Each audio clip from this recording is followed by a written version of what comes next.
भवनाथपुर में जेएमएम के भीतर बड़ी सियासी हलचल। दीपक प्रताप देव ने विधायक अनंत प्रताप देव की कार्यशैली पर उठाए सवाल। भवनाथपुर गढ़वा। झारखंड मुक्ति मोर्चा जेएमएम के युवा नेता दीपक प्रताप देव ने प्रेस वार्ता कर भवनाथपुर विधानसभा की राजनीति में नई चर्चा छेड़ दी।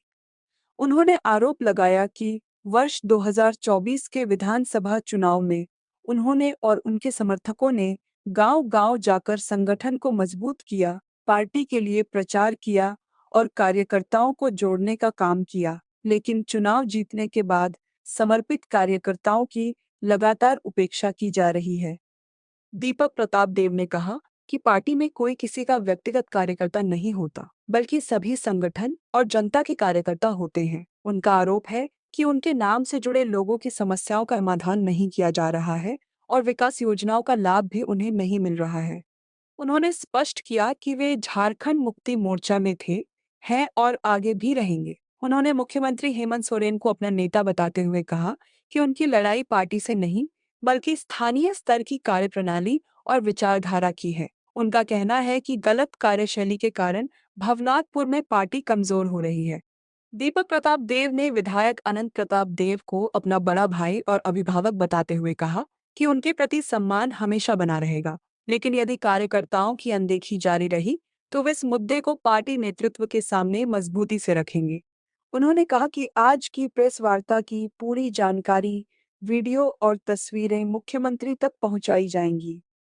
उन्होंने दावा किया कि पिछले 24-25 वर्षों से वे भवनाथपुर विधानसभा क्षेत्र में सक्रिय राजनीति कर रहे हैं और जनता के सुख दुख में लगातार साथ खड़े रहे हैं। दुर्घटना, इलाज और अन्य जरूरतों में उन्होंने अपने स्तर से लोगों की आर्थिक मदद भी की है।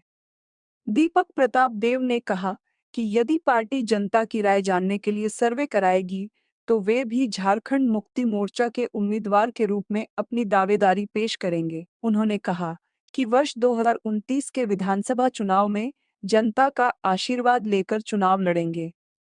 उन्होंने शिक्षा, रोजगार और युवाओं के भविष्य को अपनी प्राथमिकता बताते हुए कहा कि गरीब, आदिवासी और वंचित परिवारों के बच्चों को भी बेहतर शिक्षा का अवसर मिलना चाहिए।